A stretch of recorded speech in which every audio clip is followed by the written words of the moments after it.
Retirement from a career should mean an exciting new phase in life, not the glide path to the graveyard. Federal retirees tend to be a feisty group. One reason is they tend to prepare carefully. Retirement expert Tammy Flanagan has some observations, and she joins me now. I guess we're both fresh back from the National Association of Active and Retired, with the emphasis on retired federal employees conference. And so lots of contact with people that are by no means sitting around needle pointing in their post-federal careers. Well, that's right, Tom. And first of all, I have to tell your audience what a wonderful public speaker you are, just not on the radio, but in front of about 500 retirees who can be very critical. But they loved you, and it was a wonderful keynote address that you gave us. I was really impressed. Well, thank you. It was a privilege to talk with them, actually. So back to your question about the federal retirees. Yeah, they are a feisty group, and they're very active. And I like to talk about this because I think when employees move into retirement, it's not like it was in 1920 where retirement's going to be a 10-year thing. It's going to be decades, 10 years, 20, 30. And from the looks of those retirees we saw, they're very active, well into their 8th decade of life or beyond. Right, and they maintain a interest in the operation of the TSP, the operation of the federal retirement apparatus in general, and they are well aware of legislation and just the general, I guess you'd call it, the environment surrounding retirement and retirement benefits. I guess self-interest, but also some real keen interest there. Yep, even a keen interest on what's happening with the employee groups. Even though they've retired, they want to make sure that the federal employees are still being treated fairly and maintaining those benefits that they so much really treasure and value. And by the way, they also active in other ways. I took a walk one morning, just a 2-mile walk, which is not that far for me, to see what downtown St. Louis actually looks like. And it's, one of those faded Monumental Avenue types of cities. Definitely faded there, too. And I passed a bunch of people doing yoga outside, so I didn't get too close to them. Turns out that was the NARF group. And that was. I was among them. I debated whether or not to get up that early because we met at 6:45 in the morning, which was pretty early when I had to speak later that day. But yeah, it was a great view. We saw the arch there and the old courthouse building, and just a beautiful morning. So I live in Florida, as you know, and it can be really hot here even in the morning. So I love that refreshing, cool breeze coming off was that the river we were there? I'm not even sure what body of water. The Mississippi, okay. Well, I know retirement. I don't know geography quite as well. You had some good advice for those people that I think is a couple of points worth reiterating. And the one that sticks in my mind, if I were a Fed, is just to keep your hold on your federal employee health benefit plan after you retire. Yeah, that's critically important, is to maintain those federal health insurance. And I was looking at some statistics this morning of the retirement population of employees moving into retirement. And as you might expect, the majority of employees who retire do maintain their health insurance. And I think for the most part, they know that if they drop those insurance benefits, it's a one-way ticket out. So it's pretty much a lifetime commitment for them, and hopefully also, if they're married, for their spouse to maintain that even as a survivor. And I think the larger implication there is, people also have benefits related to Medicare while they're in retirement, regardless whether you're a Fed or any other retiree. And Medicare is not an unlimited program. Medicare is not. Well, one thing that everybody should know is that Medicare doesn't have catastrophic coverage. So if all you had was original Medicare, which is A and B, the hospital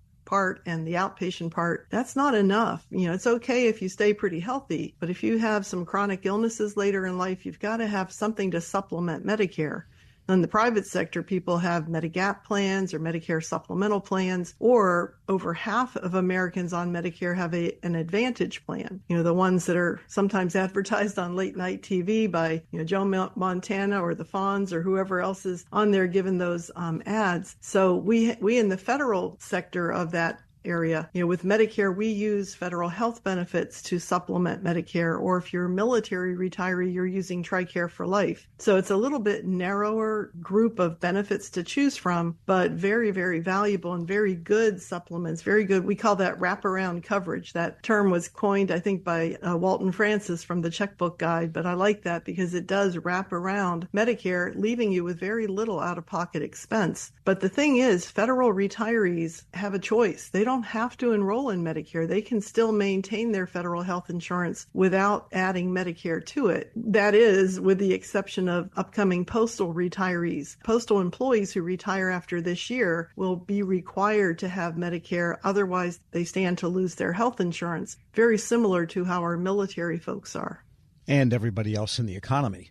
Everybody else in the United States, that's right. We are speaking with Tammy Flanagan. She's a principal at Retire Federal and an expert on all things retirement when it comes to the federal government, which, by the way, what we just talked about with respect to the need to supplement in some way Medicare, when you hear some of the politicians talk about Medicare for everybody, be careful what you wish for, because it is a system that runs out on people. So, yeah, I think what we're hearing in the political world is that Medicare Advantage seems to be taking over original Medicare. And, that might be okay. I'm not sure. There's some things about Medicare Advantage plans that people need to know. Sometimes those plans are much more restricted networks. So it's kind of like if you're in an HMO and you have a list of doctors and you really can't go outside of that network for care. Another issue that has been coming up with Advantage plans, and I don't know that either one of these issues are prevalent in the federal health benefit plans that offer Advantage options, but in the private sector, I've seen reports from the OIG of HHS who are saying that there's much more prevalence of getting pre-approvals denied. And then you got to go back and appeal that. And by the time you do that, you're sicker or you're worse. So be careful about enrolling in those Advantage plans, because the free meal deliveries and the free gym membership just may not be worth those extra perks if you're going to lose very good and comprehensive health benefits. So I'm a little leery there. I'm not sure that that's a valid fear, but I have read enough about it that I'm a little bit cautious when I go into looking at those plans. Now, as I was talking to some of the reps, because we had all the federal health benefit reps, or at least many of them, there at the conference. So I love that when I get a chance to talk to them and find out what really is behind that. And they were telling me, some of them were telling me, that if you enroll in the federal health plan that offers an Advantage option, sometimes you have to live in that zip code to enroll. But once you're in it, that underlying FEHB program still gives you nationwide coverage. So you're not necessarily limited as much as you might be with a private Medicare Advantage plan. So, luckily we still have the option to do something other than Medicare Advantage, whether it's a supplement in the private sector or whether it's the original FEHB plan that will supplement Medicare. So carefully choose between those two. All right. So in the time we have left, let's lighten this up a little bit because hopefully, you'll live a long, healthy life. And I mean, it's like lawyers, doctors. The less you have to do with them, the better off your life is going to be. Let's face it. But exactly. Looking at the federal retiree population, let's do a little trivia here. Which states have the most federal retirees? That's a trivia question I like to ask my audiences, because I think people think it's my state here in Florida, which that is number 2. Florida does hold the second largest amount of retirees. But if you think in terms of population and coastline, California would come to mind. So California does have well over 200,000 federal retirees. That state also has the largest number of federal employees. So that kind of stands to reason. Number 3 might come as a surprise, too. We don't think of Texas as a federal enclave, but the size of Texas does have the third most amount. And then, of course, we always come back to the DMV. So Maryland is number 4 and Virginia is number 5. And guess who holds number 6? What do you think is, after those 5, what do you think is the 6th largest population of retirees? I would guess New York. You're close, very close. New Jersey. Pennsylvania, my hometown. Pennsylvania. All right. It's a great place to grow old. They have a lot of services for the elderly because 100% of the Pennsylvania lottery goes to services for the elderly. And that was also the capital of the United States before they established Washington, D.C., so maybe there's a good tradition there. And who has the fewest? South Dakota, I'm guessing, and Oh, yeah, the fewest. Well, South Dakota is not in the top. It's Vermont is the number 1 with the smallest population of retirees. And that makes sense with the size of Vermont and how far away it is from a lot of major metropolitan areas. And then number 2 is Wyoming. So it's close second, North Dakota, Rhode Island, and then Alaska. Alaska has over 9,000 federal retirees. It's not a huge population, but some people might be surprised there's that many retirees up in the land of cold weather in the winter and beautiful endless summer sun in the summers. And looking at them from age standpoint, there are some people that are over 100.